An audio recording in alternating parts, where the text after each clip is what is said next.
నమస్తే అండి, welcome to Guntur రుచులు. ఈరోజైతే ఇక్కడ రెసిపీ వెజిటబుల్ ఫ్రైడ్ రైస్. నా దగ్గర ఉన్న వెజిటబుల్స్తో మాత్రమే చేసుకున్నాను. మీరు కావాలనుకుంటే ఇందులోకి మీకు ఇష్టమైన వెజిటబుల్స్ని యాడ్ చేసుకోవచ్చు. టమాటో, కాకరకాయ, బెండకాయ ఇటువంటివి కాకుండా. మరి అయితే చాలా సింపుల్గా అయిపోతుంది. అంతేకాదు మంచి లంచ్ బాక్స్ రెసిపీ కూడా. కూరలు ఇష్టపడిన పిల్లలు ఎవరైనా సరే ఇలా ఫ్రైడ్ రైస్ చేస్తే మాత్రం ఖచ్చితంగా ఇష్టపడతారు. చాలా స్పైసీగా, అంతేకాదు తింటుంటే టేస్టీగా కూడా సూపర్గా ఉంటుంది. మరి నేను చెప్పటం కాదు, మీరు ట్రై చేస్తేనే కదా తెలిసేది. ఒకసారి వీడియోలోకి వెళ్దాము. ఈరోజైతే ఇక్కడ వెజిటబుల్ ఫ్రైడ్ రైస్ కోసం అండి నేను తీసుకున్న వెజిటబుల్స్ అయితే క్యాప్సికమ్, అలాగే క్యారెట్, కొద్దిగా బీన్స్, దీంతో పాటుగా పచ్చిమిరపకాయలు 2, అలాగే వెల్లుల్లి రెమ్మలు 7-8 వరకు ఇలా కట్ చేసుకున్నాను. కొద్దిగా కొత్తిమీర, పుదీనా, అలాగే కొంచెంగా మిరియాల పొడి. మరి మిగిలిన ఇంగ్రీడియంట్స్ అన్నీ చెప్తానండి.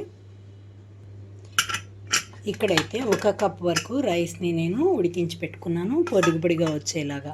చూసారు కదా, పక్కన పెట్టేస్తున్నాను ఇప్పుడు ఇది. ఇక్కడైతే స్టవ్ ఆన్ చేసి పాన్ పెట్టుకుంటున్నాను. ఇందులోకి నేను ఆయిల్ తీసుకుంటున్నానండి, 3 టేబుల్ స్పూన్స్ వరకు.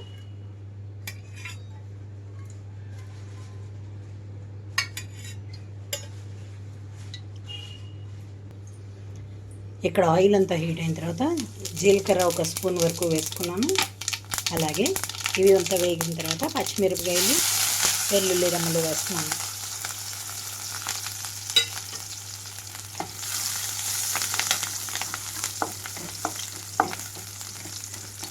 లో ఫ్లేమ్లో ఉంచి ఇవంతా వేగిన తర్వాతనే వెజిటబుల్స్ అన్నీ వేసేసుకుంటున్నాను. ఇందులోకైతే నేను సాసులు ఏమీ లేకుండా చేస్తున్నానండి. ఇక్కడ నేను క్యాప్సికమ్ వేయట్లేదు, ముందు క్యారెట్, బీన్స్ వేసేసుకుంటున్నాను.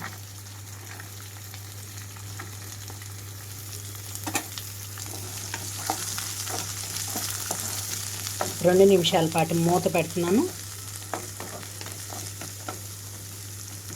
క్యాప్సికమ్ త్వరగా ఉడికిపోతుంది కాబట్టి ముందుగా అవి 2 వేసుకున్నాను. ఎక్కువసేపు కాకుండా 2 నిమిషాల పాటు లో ఫ్లేమ్లో ఉంచుతున్నాను. 2 నిమిషాల తర్వాత మూత తీస్తున్నాను. ఇప్పుడు ఇందులోనే కొన్ని కరివేపాకు రెమ్మలు కూడా వేస్తున్నాను, అలాగే క్యాప్సికమ్.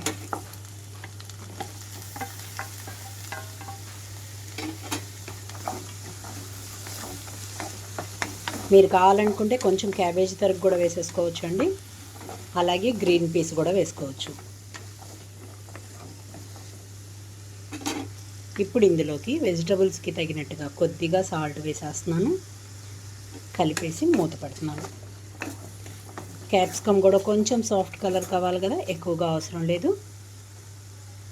క్యాప్సికమ్ వేసాక కూడా 2 నుంచి 3 నిమిషాల పాటు మూత పెట్టి ఉంచుతున్నాను. మూత తీస్తున్నాను. ఇక్కడ 3 నిమిషాల తర్వాత వెజిటబుల్స్ అంతా కూడా మనకి 60% ఫ్రై అయిపోతే చాలు. ఇప్పుడు ఇందులోకి నేను ఉడికించి పెట్టుకున్న రైస్ని వేస్తున్నాను. రైస్ వేయబోయే ముందే ఇందులోకి మిరియాల పొడి వేసేస్తున్నానండి. మొత్తం కూడా కలిసిపోతుంది మిరియాల పొడి ఇందులో వేసేస్తే.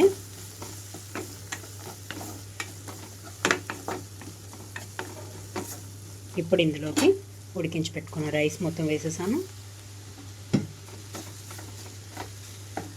ఇక్కడ రుచికి తగినట్లుగా కూడా సాల్ట్ వేసుకోవాలి కదా.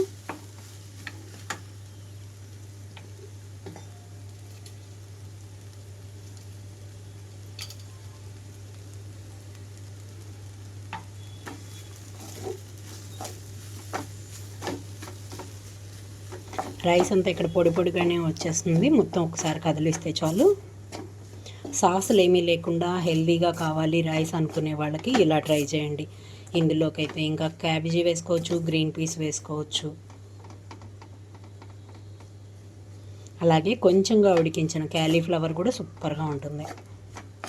చూసారు కదా, మొత్తం కలిపేసిన తర్వాత ఇందులోకి కొంచెం కొత్తిమీరను కూడా వేసేసుకుంటున్నాను, కొత్తిమీర, పుదీనా.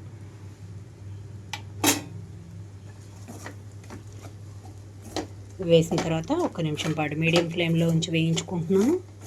ఫ్రైడ్ రైస్ కాబట్టి రైస్ అంతా ఫ్రై అయ్యేలాగా మీడియం టు లో హై ఫ్లేమ్ అడ్జస్ట్ చేసుకుంటూ వేయించుకుంటున్నాను. టాస్ చేయగలిగిన వాళ్ళైతే టాస్ చేసుకోవచ్చు. చూసారు కదా, వేడివేడిగా తినాలి అనుకునే వాళ్ళకి కొంచెం నిమ్మరసం కూడా పిండుకోవచ్చు ఇందులోకి. లంచ్ బాక్సుల్లోకి అయితే నిమ్మరసాన్ని అవాయిడ్ చేసుకోవచ్చు. ఫైనల్గా ఇందులోకి కొద్దిగా గరం మసాలా, మళ్ళీ డామినేట్ చేయకూడదండి, కొద్దిగా వేస్తున్నాను, అందుకే ఒక చిటికెడు.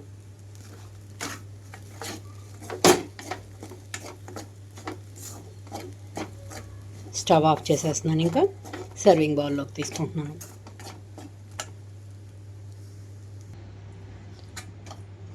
చూసారు కదా, వెజిటబుల్ ఫ్రైడ్ రైస్ రెడీ అయిపోయింది. మరి కర్రీ చేసుకోవాలనుకున్నప్పుడు కొంచెంగా బద్ధకంగా అనిపించినా సరే ఇలా ట్రై చేయండి. మంచి పోషక విలువలు ఉన్నవన్నీ కూడా మీ సొంతం.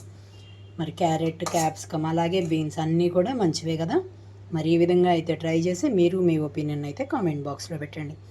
అలాగే మీలో ఎవరైనా మా వీడియో ఫస్ట్ టైం కానీ చూస్తున్నట్లయితే ప్లీజ్ మా ఛానల్ని సబ్స్క్రైబ్ చేయండి. అలాగే మా వీడియోస్ని లైక్ చేస్తూ షేర్ చేయండి. Please encouragement. Thank you for watching. Thank you.